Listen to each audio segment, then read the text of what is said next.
but you have studied something related to graph. Graph Yes, का sir. Yes, topic sir. आपने पढ़ा हुआ है 8th स्टैंडर्ड में. अब उसी चीज को कंटिन्यू करके ये आपके 9th स्टैंडर्ड में बन चुका है statistics.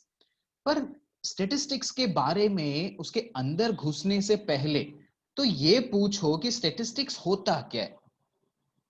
Yes, come on, anyone. What is Sir, the statistics? data that we need to manage, which is important, is statistics.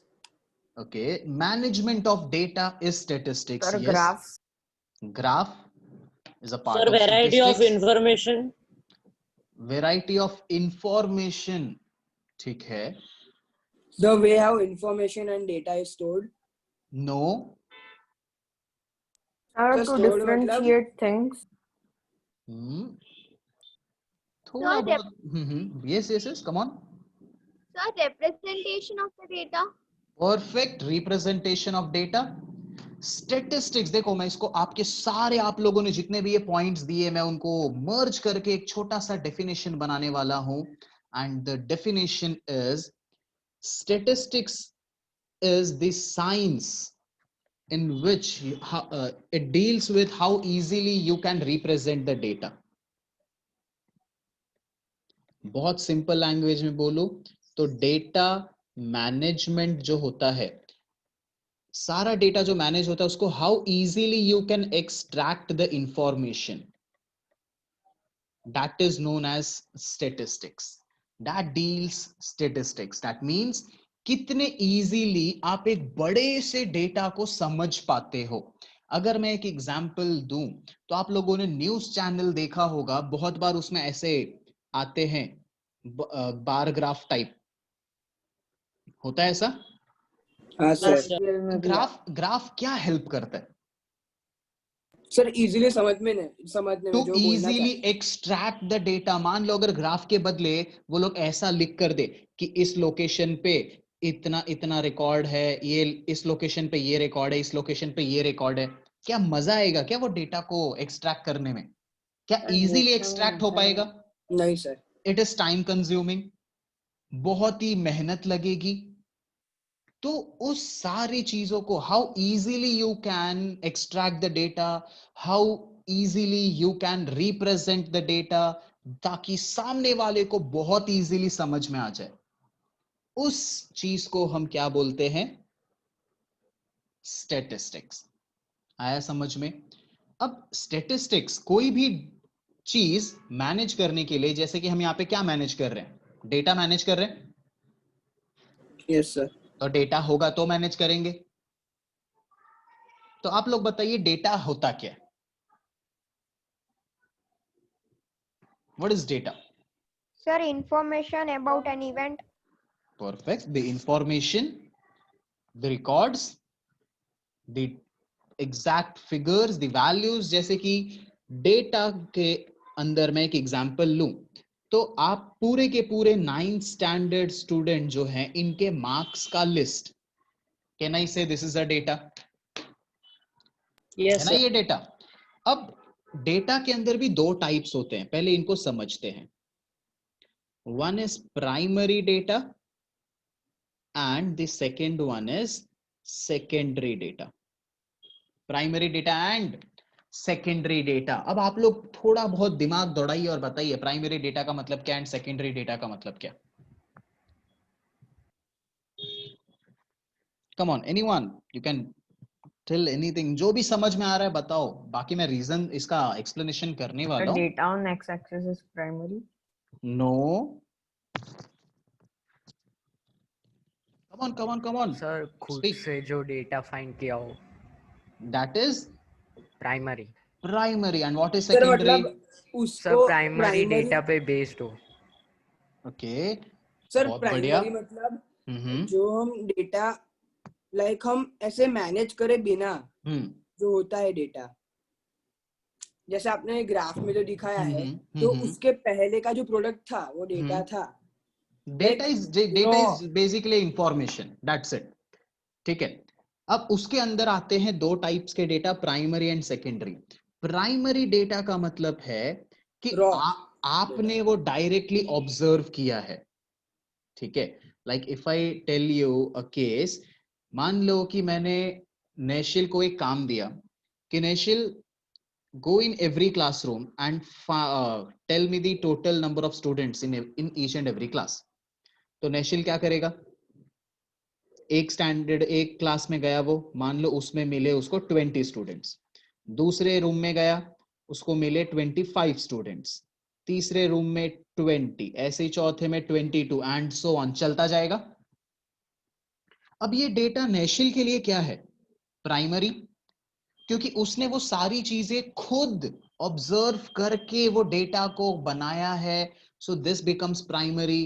पर जब ये डेटा मेरे पास पहुंचेगा तो ये डेटा मेरे लिए क्या हो गया, सेकेंडरी डेटा।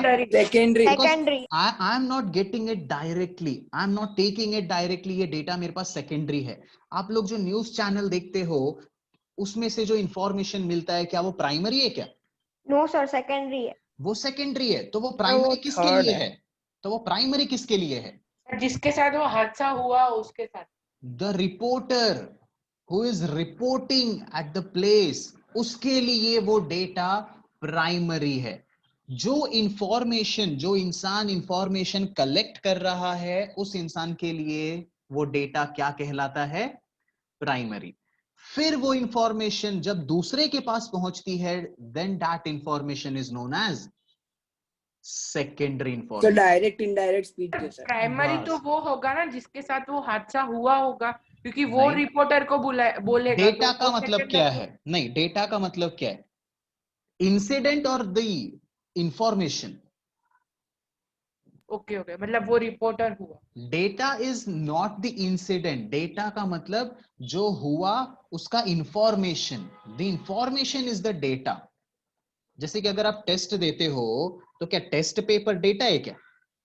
उसमें जो मार्क्स आया वो डेटा है, ठीक है। So in the same way primary data, that means जो चीज आप डायरेक्टली कलेक्ट कर रहे हो, the information which you are getting it directly without anyone's help, बिना किसी को लूप में लिए हुए जो डेटा आपको मिलता है, that is known as primary. And अगर किसी के थ्रू मिलता है तो उस डेटा को हम क्या बोलते हैं, सेकेंडरी। तो मैं कुछ एग्जांपल्स बोलूंगा, आप लोग मुझे सिर्फ बताइएगा ये प्राइमरी डेटा है या सेकेंडरी डेटा है। heights of 20 students of your class, height of 20 students of your class, ये प्राइमरी डेटा है या सेकेंडरी डेटा है? सेकेंडरी। कैसे? प्राइमरी। प्राइमरी ना, प्राइमरी आप खुद से तो कलेक्ट कर सकते हो ना ये। सर ऐसा थोड़ी ना होता है, सेकेंडरी का मतलब ऐसा नहीं हुआ कि जो डेटा को आप मिला हो पहले उसको आप अच्छे रिप्रेजेंटेबल वे में कन्वर्ट करके। नहीं, रिप्रेजेंटेशन पे अभी हम जा ही नहीं रहे, हम सिर्फ डेटा के ऊपर हैं। We are just talking about data. आपको डायरेक्टली मिला, दैट इज प्राइमरी, किसी के थ्रू मिला तो सेकेंडरी, ठीक है। अगर मैं, चलो एक और एग्जांपल लेते हैं, okay. Rainfall in our city in last 10 years, Secondary. which Secondary. data is this? Rainfall in our city in last 10 years, secondary data। क्यों प्राइमरी नहीं है ये? सर लास्ट 10 years का मतलब जो जिसने रिपोर्टर हो, जिसने 10 years का कलेक्ट किया हो, देखा हो, वो आप किसी ना किसी इंफॉर्मेशन की हेल्प लेंगे तब जाके आपको वो डेटा मिला, so that becomes the secondary data. Let's talk about one more case, maximum और minimum temperature of a particular month. और secondary.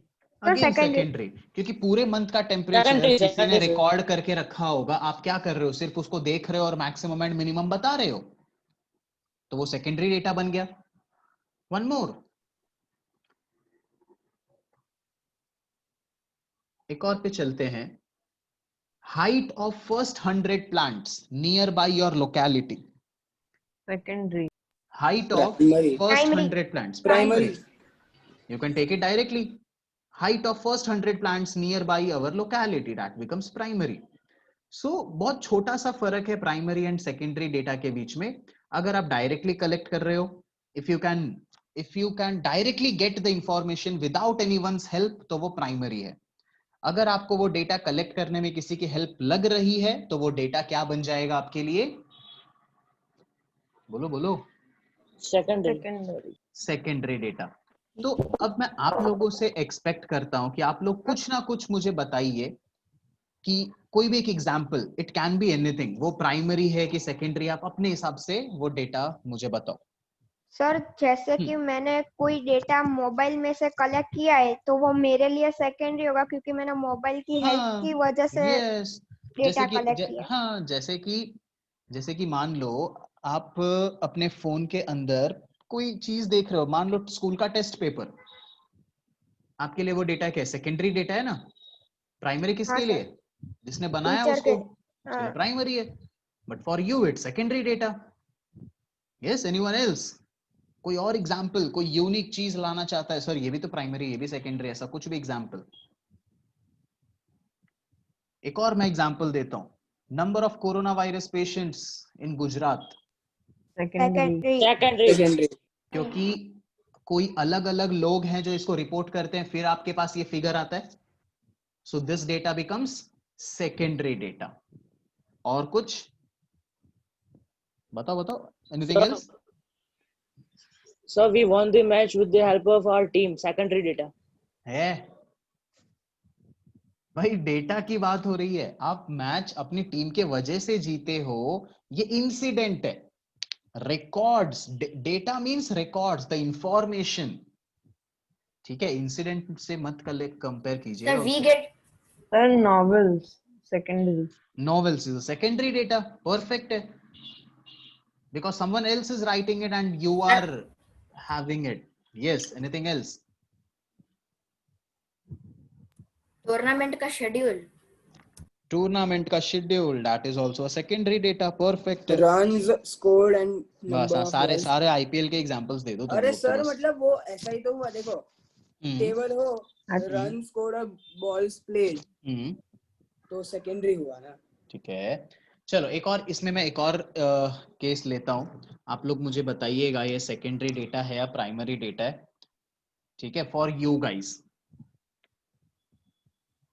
Top 10 actors in Bollywood. Secondary. Secondary. क्या बात है। Secondary. Let's talk about one more. कि top 3 rankers in your class. Primary. Primary. Primary. Primary. बस, क्योंकि आप तो इसको डायरेक्टली कलेक्ट कर सकते हो, so that becomes the primary data. Fine. तो अब मैं इसके ऊपर और ज्यादा एग्जांपल्स नहीं लूंगा। अब हम चलते हैं इसके आगे कि डेटा तो पता चल गया, दो टाइप के होते हैं, प्राइमरी एंड सेकेंडरी। जो डायरेक्टली मिले वो प्राइमरी, एंड अगर किसी के थ्रू मिले तो उसको हम कहेंगे सेकेंडरी डेटा। अब आते हैं डेटा को लिखें कैसे, समझे कैसे, कैसे उसको इजीली रिप्रेजेंट किया जाए कि वो डेटा जब मैं किसी और को दूं तो इजीली समझ बहुत जाए, इजीली वो समझ जाएगा। ठीक है, तो उस केस के ऊपर चलते हैं। उस केस पर जाने से पहले मान लो कि मैंने ना हमारी क्लास में से 10 बच्चों के मार्क्स बताए, जिसमें से एक का है 55, 36, 95, 73, 60, 42, 25, 78, 75 एंड 62। मिल गया आपके पास डेटा? ठीक है, अब अगर मैं आपको पूछूं find the maximum marks and minimum marks. So 25 minimum 95 and and 25. 95 is the maximum and 25 is the minimum. Time लगा आपको ये ढूंढने में? No sir. हाँ, नहीं तो सर। चलो हाँ, नंबर्स सर। कम है। अगर 100 बच्चों के मार्क्स होते, फिर मैं बोलता अब ढूंढो मैक्सिमम एंड मिनिमम, क्या टाइम लगता? yes हाँ sir. sir. तो हाँ, अब सर। आप लोग मुझे आइडिया दो कि व्हाट शैल वी डू, कि ये सेम क्वेश्चन अगर मैं किसी और को पूछूं ना तो वो फटाफट आंसर दे दे, क्या बार करना ग्राफ। चाहिए? बार ग्राफ नहीं, इस केस में किस तरीके से इसको लिखा जाए कि किसी भी इंसान को जब आप ये असेंडिंग मार्क्स ऑर्डर या फिर ascending descending order. Order. Perfect. तो असेंडिंग और डिसेंडिंग, ये दोनों में से आप कोई भी रूल फॉलो करोगे, वो डेटा देखने पे किसी भी इंसान को पता चल जाएगा। So what you will do, either you will arrange all those marks in ascending or in descending. इससे होगा क्या, directly you will be coming to know the maximum marks as well as the minimum marks. आया समझ में? So the maximum marks is 95 and the minimum marks is 25। देखो ये सब चीज मैं इसके लिए पूछ रहा हूं आपको कि आपको पता चलना चाहिए कि स्टैटिस्टिक्स इन्वॉल्व पूरा का पूरा इवॉल्व हुआ कैसे। पहले से ही तो उनके दिमाग में बार ग्राफ आया नहीं होगा, वो लोग भी पहले ऐसे अनपढ़ गवारी थे, धीरे धीरे उनको पता चला कि ओ इस डेटा को ऐसा लिखे तो फटाफट काम होता है, ऐसे डेटा लिखेंगे तो टाइम ज्यादा लगेगा। चलो ये तो मैं 10 बच्चों का एग्जाम्पल ले रहा था, एक अच्छा सा एग्जाम्पल लेता हूं मैं। 10, 92, 92, 20, 88, 40, 36, 80, 50, then 92, 70, 50, 40, 70, 60। भर रहा है डेटा अब अच्छे से दिमाग में? हाँ सर। लग रहा है कि अब मजदूरी करनी पड़ेगी? ना। 60, 36, 60, 70, 40, 88। ये जो लिस्ट है ना, ये अब 30 स्टूडेंट्स के मार्क्स की लिस्ट है, मतलब 30 स्टूडेंट्स के मार्क्स का डेटा है ये। अब अगर मैं आपको ये पूछूं कि मुझे ये बताओ कि कितने स्टूडेंट्स ऐसे हैं जो सेम मार्क्स लेकर आ रहे हैं, व्हाट इज द फ्रीक्वेंसी कि अलग अलग मार्क्स पे कितने बच्चे लाई कर रहे हैं। 10 मार्क्स स्कोर करने वाले टोटल कितने बच्चे, 20 मार्क्स स्कोर करने वाले टोटल कितने बच्चे हैं, 70 मार्क्स स्कोर करने वाले टोटल कितने बच्चे हैं, 60 मार्क्स स्कोर करने वाले टोटल बच्चे कितने? 92। तो अब ये सारे जो क्वेश्चंस आप अपने आप को पूछो कि अगर आपके पास सिर्फ ये डेटा अवेलेबल होगा इस तरीके से, तो क्या आप ये मेरे सारे क्वेश्चंस का आंसर फटाफट दे पाओगे क्या? No sir. No sir. Time लगेगा। अगर मैं आपको पूछूं कि 56 मार्क्स स्कोर करने वाले टोटल बच्चे कितने, टाइम लगेगा? क्या करोगे, ढूंढने बैठोगे सारे 56 वाले? अरे सर इसलिए if I ask you one more question, how many students have scored marks more than 50? वापस से टाइम लगेगा, बहुत गिनना पड़ा है। तो अब आप लोग ही मुझे रास्ता बताओ, हम तो भाई अटक गए हैं। क्या किया जाए कि फटाफट ये सारे क्वेश्चंस का आंसर हम किसी को भी दे सके? इस तरीके से फ्रीक्वेंसी टेबल। फ्रीक्वेंसी टेबल बनाया जाए। फ्रीक्वेंसी टेबल का पहले मैं मतलब समझा देता हूं, फिर हम बनाएंगे। पहले मुझे ये बताओ कि 70 मार्क्स स्कोर करने वाले टोटल बच्चे कितने हैं? Sir 4 students. तो 70 मार्क्स स्कोर करने वाले 4 बच्चे हैं ना, तो 4 को हम कहेंगे फ्रीक्वेंसी। कि 70 मार्क्स की फ्रीक्वेंसी क्या है?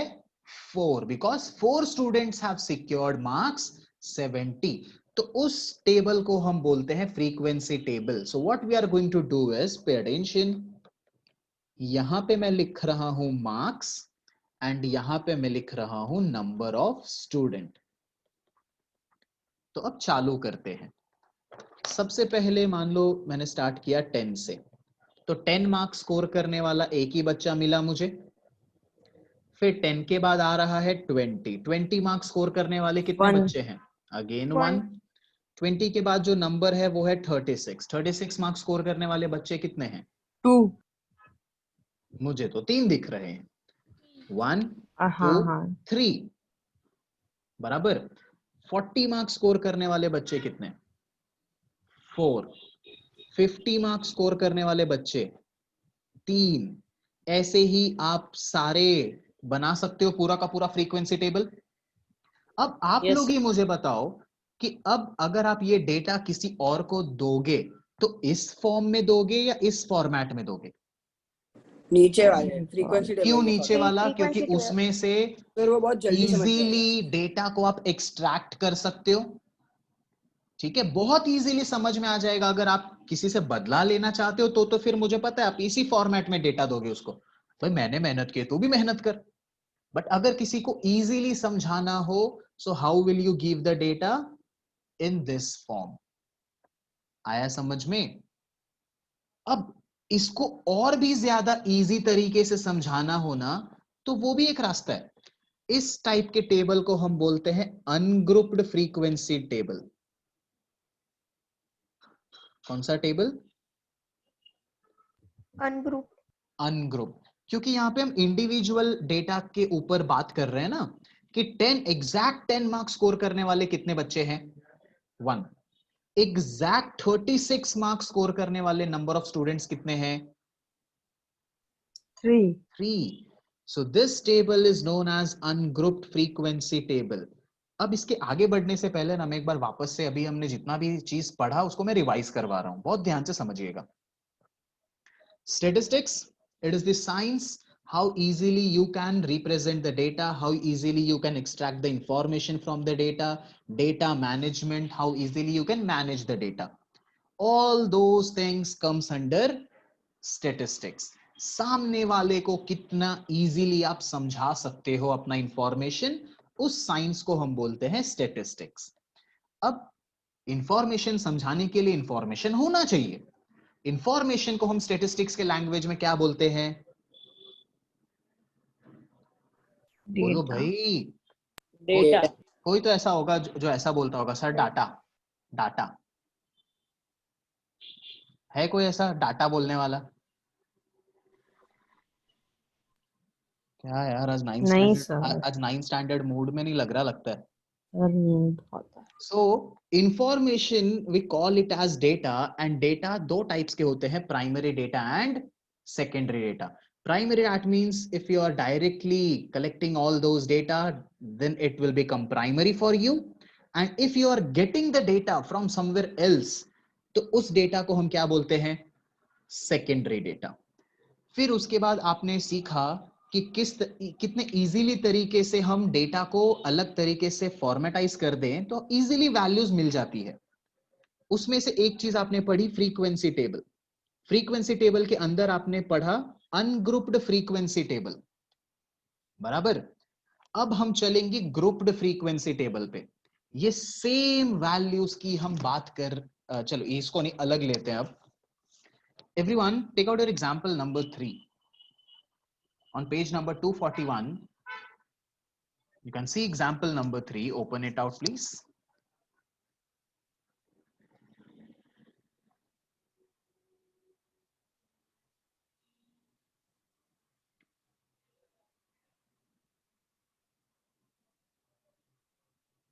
निकाल लिया सबने? Yes sir. Okay, बढ़िया। So yes, Palash, read the example 3. Example number 3. 100 plants each were planted in 100 schools during one Mahotsav. After 1 month, the number of plants that survived were recorded as. अब सोचो, ये ना 100 का data है। You are having 100 figures in this example. तो अब ये data को थोड़ा समझने में टाइम लगेगा अगर इसी तरीके से आपको कोई डेटा देगा तो। पहले क्वेश्चन समझो, ये डेटा क्या कहना चाहता है कि वन महोत्सव के दिन हर स्कूल में 100 झाड़ लगाए गए, 100 trees. In each and every 100 school में से हर स्कूल में 100 ट्रीज को प्लांट किया गया। अब आपको भी पता है कुछ बच्चे भूल जाते हैं वन महोत्सव के दिन ट्री लेकर जाना स्कूल में, तो वो क्या करते हैं, रास्ते में से कुछ भी तोड़ लेते हैं, तो उनके लिए वो ट्री बन जाता है। तो ऑब्वियस सी बात है, क्या वो ट्री सरवाइव करेगा? नहीं करेगा। तो ऐसा ही कुछ हुआ था कि आप लोगों के स्कूल में मान लो ऐसा था कि 100 स्टूडेंट्स 100 प्लांट्स लेकर आए, ठीक है, 1 plant each and every student.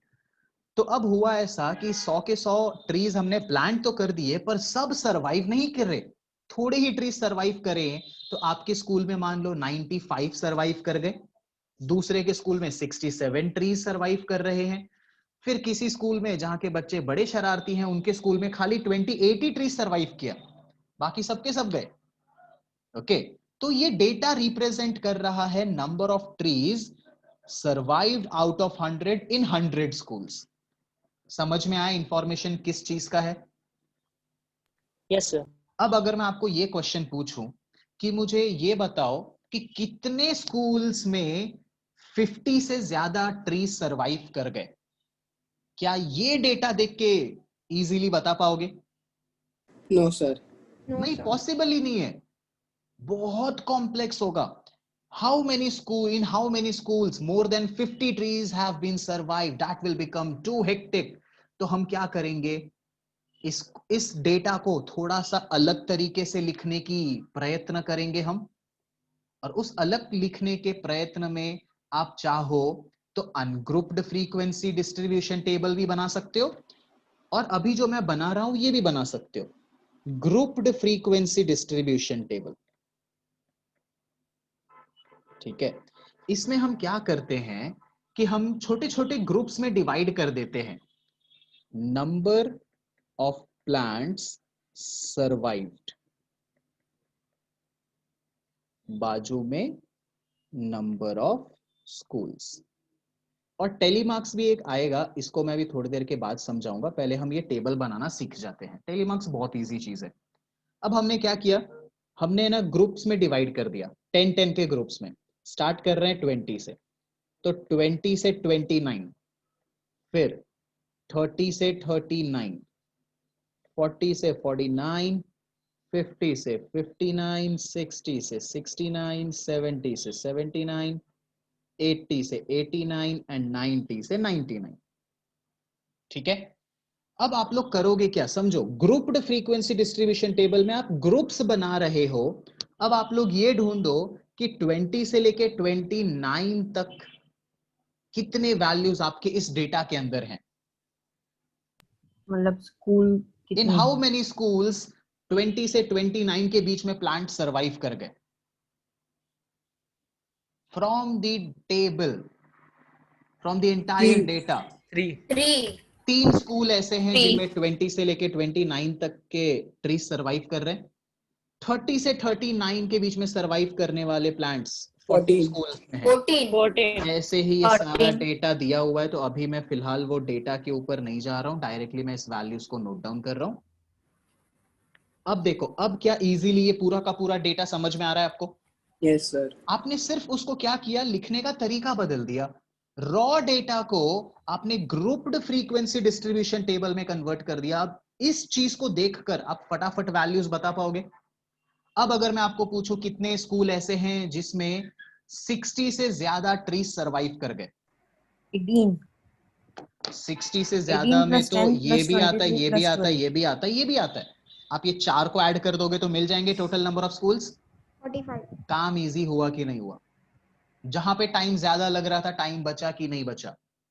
बचा, बहुत सामने वाले को समझ में आ रहा है इजीली कि नहीं आ रहा है? आ रहा है सर.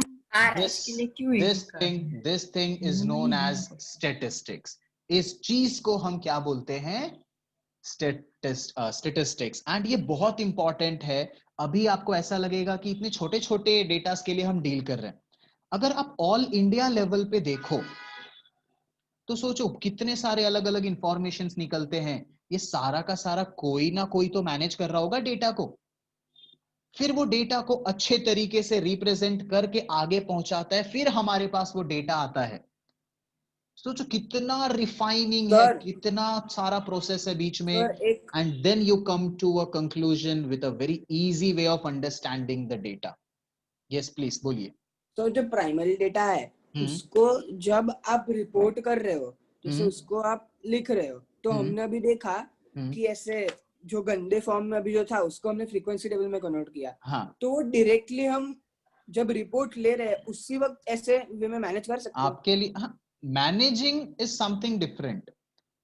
ठीक है, अगर सिर्फ आप प्राइमरी सेकेंडरी के बारे में डिस्कशन कर रहे हो तो आपके लिए ये डेटा अगर आपने खुद कलेक्ट किया है तो प्राइमरी है. अब आप ये टेबल बना के मान लो मुझे देते हो तो मेरे लिए ये डेटा क्या है? सेकेंडरी, क्योंकि मैंने ये डेटा कलेक्ट नहीं किया. हाँ बोलिए. हाँ सर, कि जो हम नोट कर रहे हैं डेटा को, तो डायरेक्टली ऐसे फ्रीक्वेंसी टेबल में कर सकते हैं. कर सकते हो, अगर उतना फटाफट हो पाता है आपसे तो कर सकते हो, पर रॉ डेटा तो चाहिए ना. पहले हम इंफॉर्मेशन कलेक्ट करते हैं, फिर उसको अच्छे से रिप्रेजेंट करते हैं. ठीक है, तो I think so now you all are clear with the ungrouped frequency distribution table and grouped frequency distribution table. Yes बोलिए. सर, अनग्रुप्ड फ्रीक्वेंसी टेबल में टेलीमार्क्स होते हैं ना? फ्रीक्वेंसी टेबल में टेलीमार्क्स बनाने ही हैं आपको, फिर वो ग्रुप्ड हो या अनग्रुप्ड हो। तो अब बात करते हैं टेलीमार्क्स की। बहुत इजी है, मतलब नंबर को ही रिप्रेजेंट करने का एक अलग तरीका है टेलीमार्क्स। सर वो जेल के कैदियों के जैसे। हाँ बस, जिसमें हम 1 को रिप्रेजेंट करने के लिए एक डंडा, 2 को रिप्रेजेंट करने के लिए 2 डंडे, 3 को रिप्रेजेंट करने के लिए 3, 4 को रिप्रेजेंट करने के लिए 4 डंडे और 5 को रिप्रेजेंट करने के लिए कट कर दो। इसका मतलब है 5। 1 रिप्रेजेंट करना हो तो लाइक दिस, 2 रिप्रेजेंट करना हो तो लाइक दिस, 3 रिप्रेजेंट करना हो टेलीमार्क्स में, make 3 lines. To represent 4, 4 lines. And to represent 5, 4 lines and make a cut. तो अगर 7 रिप्रेजेंट करना होगा तो कैसे करेंगे? 1 2 3 4 5 पूरा एक 5 7 हो गया 7। तो क्या वैसे ही अब आप ये टेलीमार्क्स बना सकते हो? 3 के लिए 1 2 3, यप 14 के लिए 1 2 3 4 5 6 7 8 9 10 11 12 13 14। आया समझ में?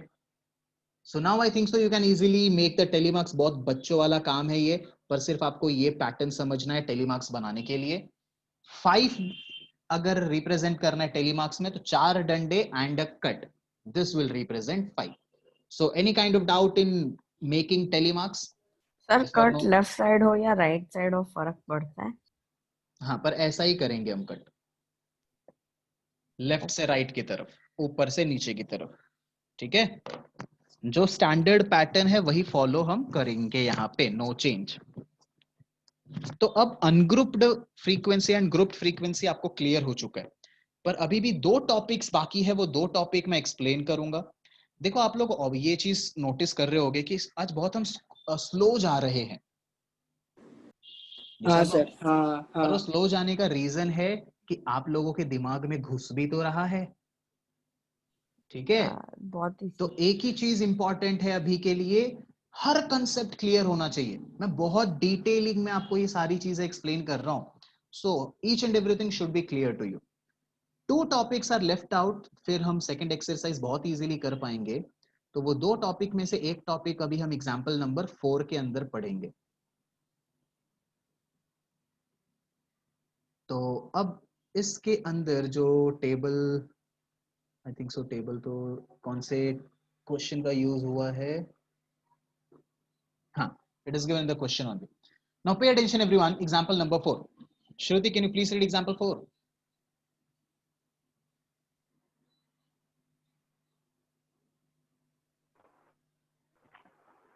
Yes, sir. Let us now consider the following frequency distribution table, which gives height, weight of 38 students of a class. Okay. So श्रुति आपके, हाँ वो मैं लिख देता हूं यहाँ पे। एग्जाम्पल 4 में हमें एक डेटा दिया गया है, ठीक है? किसी ना किसी ने बनाया होगा, हमें डेटा मिल चुका है, तो चलो इसको थोड़ा सा ऑब्जर्व करते हैं। ये डेटा है 38 स्टूडेंट्स का। मान लो आपके ही क्लास के बच्चों का ये डेटा है वेट का, कि 31 से लेके 35 वेट के बीच में कितने स्टूडेंट्स हैं? 9।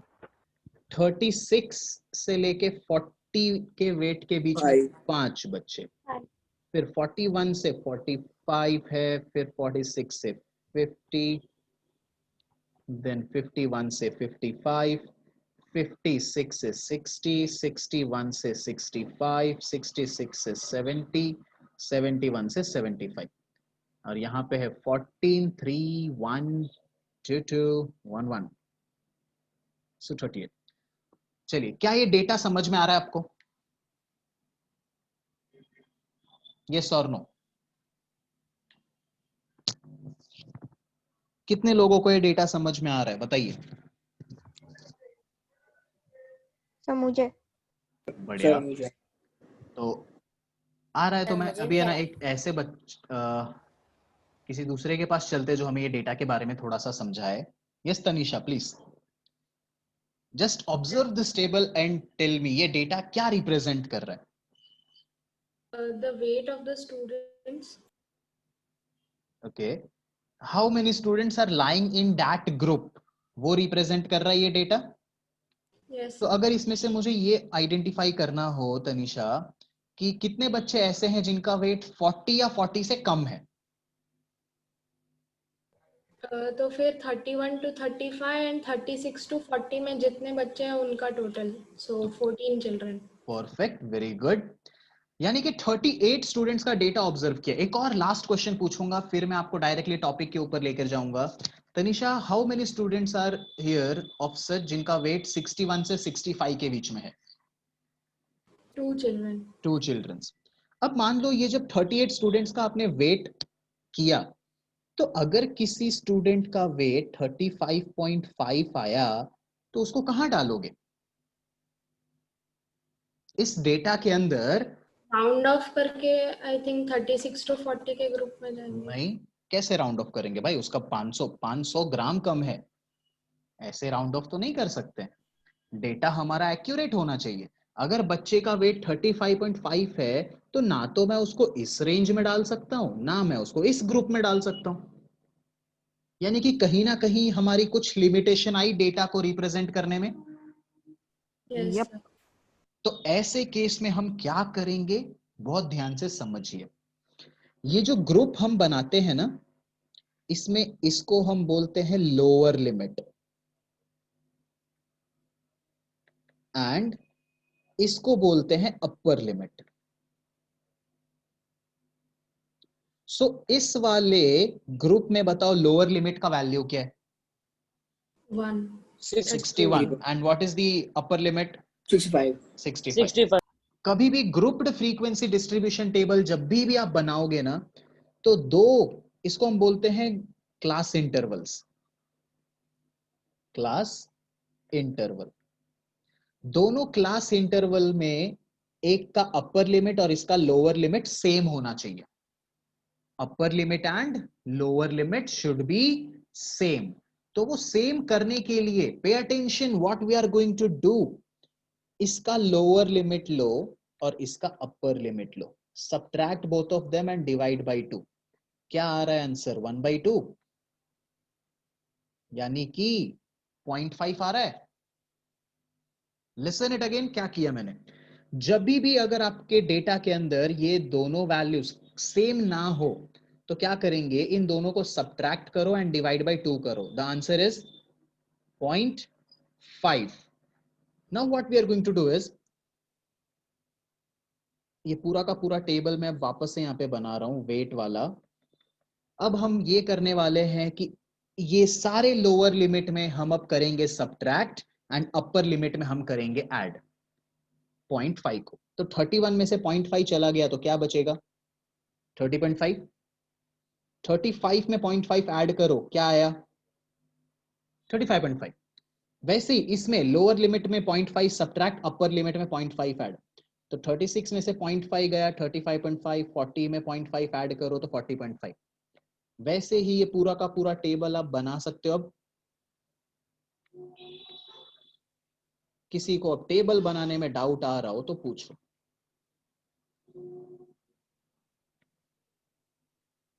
कमन कमन सर ये पता नहीं चला। क्या सर आपने वो ये अभी लिखा ना वो? ठीक है, ये 0.5 कहां से आया वो पता चला? हाँ सर। तो अब ये जो लोअर लिमिट थी ना, मैंने ये सारे लोअर लिमिट में 0.5 को सब्ट्रैक्ट किया है और सारे अपर लिमिट में 0.5 को ऐड किया है। तो 31 में से अगर 0.5 कम होगा तो क्या मिलेगा? 30.5। एंड 35 में आप 0.5 ऐड करोगे तो क्या मिलेगा? 35.5। बस ऐसे ही मैंने सारे क्लास इंटरवल में किया। ओके। क्या अब मेरा ये क्लास इंटरवल का टेबल कंटिन्यूअस हो गया? जहां पे मेरा पहला क्लास इंटरवल खत्म हुआ वहीं से मेरा दूसरा क्लास इंटरवल स्टार्ट। सेकंड जहां खत्म, थर्ड वहीं से स्टार्ट। थर्ड जहां खत्म, फोर्थ वहीं से start, and so on. So Tanisha, coming again back to you, क्या अब मैं 35.5 वेट वाला अगर कोई बच्चा है तो क्या मैं उसको इसमें अब अरेंज कर सकता हूं? Yes sir. कहां पे, किस में? इसमें या इसमें? क्योंकि 35.5 तो दोनों में है। सर आई थिंक सर वो 35.5। किसमें, फर्स्ट में या सेकंड में? I think first. नहीं, नहीं सेकंड सर, में। सेकंड में होगा। हाँ, क्लास इंटरवल में जो ये लास्ट वाली वैल्यू होती है ना तनिषा, ये वैल्यू अगर आती है तो आप उसको इंक्लूड करोगे सेकंड वाले में, यानी लोअर कि लिमिट। 35.5 से छोटी वैल्यूज जितनी भी होंगी 35.49999 वो इसमें काउंट होगा। पर जैसे ही 35.5 हो गया तो वो किसमें अब काउंट होने लगेगा? सेकंड वाले में। तो क्या सेकंड वाले में 40.5 काउंट होगा? नहीं सर। वो थर्ड में होगा। 45.5 किस में काउंट होगा? नो। फोर्थ में। हाँ, इसमें। तो पता चल गया आपको कौन सी वैल्यू किस में काउंट करनी है। Yes, sir. So I'll again repeat this entire thing ताकि वापस से क्लैरिटी आ जाए। क्लास इंटरवल कंटिन्यूअस बनाना है। देखिए यहां पे था 31 से 35, देन 36 से 40 एंड 41 से 45। तो क्या ये क्लास इंटरवल कंटिन्यूअस है? जहां पे खत्म हुआ क्या वहां से स्टार्ट हुआ? यस और नो? यहाँ पे No, 40 sir. पे खत्म हुआ पर No, यहाँ से sir. 41 से स्टार्ट हुआ। कंटिन्यूअस नहीं है तो हमें इसको कंटिन्यूअस बनाना पड़ेगा। कंटिन्यूअस बनाने के लिए इन दो वैल्यूज को सब्ट्रैक्ट करो, डिवाइड बाय 2 करो। 36 minus 35 is 1. 1 upon 2 is 0.5 बराबर। तो 0.5 लोअर लिमिट में सब्ट्रैक्ट एंड अपर लिमिट में ऐड। लोअर का मतलब छोटा, छोटा यानी कि सब्ट्रैक्ट, अपर यानी कि बड़ा, बड़ा यानी कि ऐड करना। तो 31 में से 0.5 चला गया तो क्या बचेगा? 30.5। 35 में 0.5 ऐड करो तो 35.5। सेकंड में लोअर में 0.5 सब्ट्रैक्ट एंड अपर में 0.5 ऐड। वापस से 0.5 सब्ट्रैक्ट एंड 0.5 ऐड। क्या अब कंटिन्यूअस हो चुका है ना? Now is the data continuous? Yes sir. Yes, sir. 35.5 किस में काउंट करोगे, फर्स्ट में या सेकंड में? सेकंड। Second में. सेकंड में। तो पता चला किस तरीके से डेटा को रिप्रेजेंट करते हैं। यप। बहुत बढ़िया। Yes, मतलब sir. हम Yes, रिप्रेजेंटेशन अभी सीख रहे हैं, बराबर। ये काम आने वाला है बहुत जल्दी, जब हम ग्राफ चालू करेंगे ना तब। अब बात करते हैं लास्ट टॉपिक पे, रेंज। अगर आपको रेंज ढूंढने बोला जाता है किसी भी डेटा में से तो बहुत सिंपल सी चीज है, उस पूरे डेटा में जो सबसे मैक्सिमम वैल्यू है उसमें से सब्ट्रैक्ट कर दो मिनिमम वैल्यू को, तो आपको क्या मिलेगा? रेंज। रेंज। किसी भी डेटा का रेंज अगर ढूंढना हो तो उस डेटा में से मैक्सिमम वैल्यू को सब्ट्रैक्ट करेंगे आप मिनिमम वैल्यू से, आपको मिल जाएगा रेंज। चलिए तो अब चालू करते हैं एक्सरसाइज। सर मीन होता है वो, मतलब वो एवरेज जैसा होता है ना? हाँ, मीन लास्ट एक्सरसाइज में आएगा, मीन मीडियन एंड मोड तीनों। सर यस मंत्रा। चलिए एक्सरसाइज 14.2 स्टार्ट करते हैं। सबसे पहले क्वेश्चन के ऊपर बढ़ते हैं एंड देन धीरे धीरे हम आगे की तरफ जाते जाएंगे। 14.1 नहीं? 14.1 में उसके अलावा कुछ भी नहीं था उसमें। ठीक है, चलिए तो 14.2 पर जाने से पहले जिनके पहले तो कैमरास ऑफ है मैं उनको वेटिंग रूम में डाल देता हूं, then we will start. Sir yes please बोलिए। मेरा नेटवर्क थोड़ा वीक है तो मैं ठीक है, कैमरा ऑफ रखा। ठीक है, यू आर अलाउड। बाकी लोगों सर का सेम हियर, मेरे भाई की क्लास है इसलिए नहीं आता है, एक ही राउटर से कर। Okay, yes rest of all. Sir मेरे में कैमरा का ऑप्शन ही नहीं है।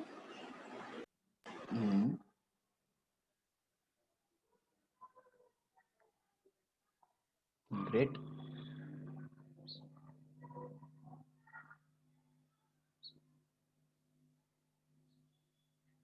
So we'll start with the exercise 14.2, moving to the very first question. Yes Rachna, read the first question.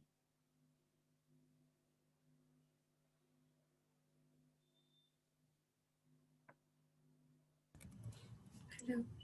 Yes Rachna, please.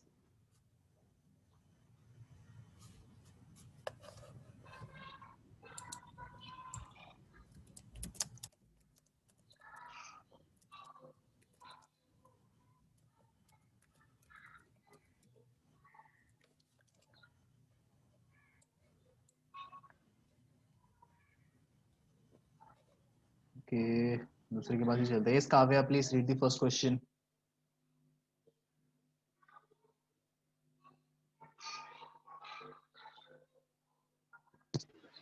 The blood groups of 30 students of class 8 are recorded as follows. Represent this data in the form of frequency distribution table, which is the most common and which is the rarest blood group among these students. Okay. तो सबसे पहले हमें frequency distribution table बनाना है, फिर उसके बाद हम ये आइडेंटिफाई करेंगे कि कौन से ब्लड ग्रुप वाले लोग ज्यादा हैं एंड कौन से ब्लड ग्रुप वाले लोग कम हैं। तो फ्रीक्वेंसी डिस्ट्रीब्यूशन टेबल में यहां पे सबसे पहले चालू करते हैं ए वाले ब्लड ग्रुप से। तो यहां पे आप लिखोगे ब्लड ग्रुप एंड यहां पे आप लिखोगे नंबर ऑफ स्टूडेंट्स। चलिए, ए ब्लड ग्रुप वाले टोटल कितने स्टूडेंट्स हैं? देखो data and tell me the value. 9 students A blood group. B blood group वाले बच्चे कितने? 6। ठीक है, देन ए बी वाले कितने हैं?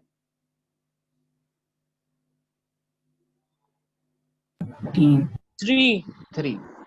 ओ ब्लड ग्रुप वाले कितने स्टूडेंट्स हैं? ओ ब्लड ग्रुप वाले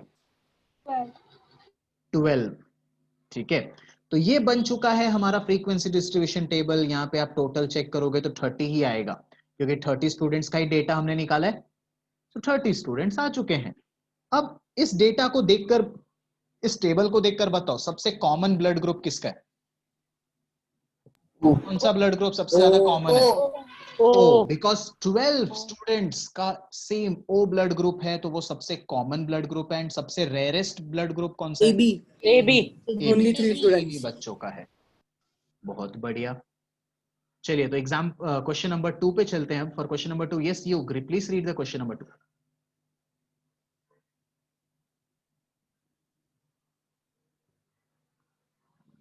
Yes, sir. The distance in kilometer of 40 engineers from their residence to their place of work were found as follows. तो डिस्टेंस का ये रॉ डेटा दिया हुआ है आपको। अब करना क्या है योग, इसके अंदर रीड कीजिए, नीचे लिखा हुआ है। Construct a group frequency table, distribution table with class size 5 for the data given about, taking the first interval as 0 to 5, 5 not included. Perfect. What main features do you observe from this tabular representation? तो सबसे पहले हमें बताया गया है कि grouped frequency distribution table बनाना है। आपको अभी भी मैंने सिखाया 2 टाइप के फ्रीक्वेंसी डिस्ट्रीब्यूशन टेबल होते हैं, ग्रुप्ड एंड अनग्रुप्ड। कौन सा बनाना है अभी? ग्रुप यानी कि एक ग्रुप लेंगे हम।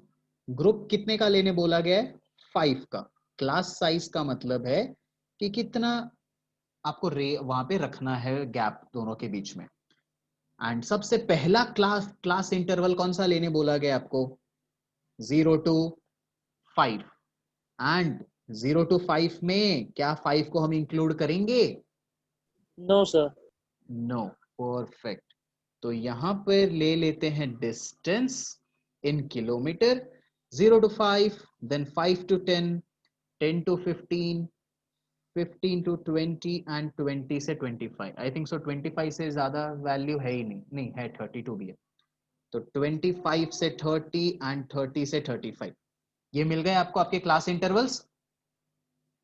अब बाजू में लिखते हैं नंबर ऑफ इंजीनियर्स। कितने इंजीनियर्स का घर ऑफिस से 0 से 5 किलोमीटर के अंदर है? 5 इंजीनियर्स आर सच जिनका घर 0 से 5 किलोमीटर के बीच में है। कितने इंजीनियर्स ऐसे हैं जो ऑफिस से 5 से 10 किलोमीटर के अंदर में रहते हैं?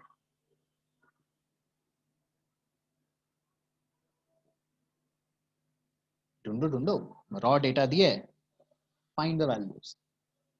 9 नहीं, 5 से 10 में 5 काउंट होगा, 10 काउंट नहीं होगा। 11 इंजीनियर्स आर सच। तो ऐसे ही मैं बाकी सारा वैल्यू अभी के लिए लिख देता हूं, आप लोग जब खुद से करेंगे तब आराम से ढूंढिएगा वहां पे।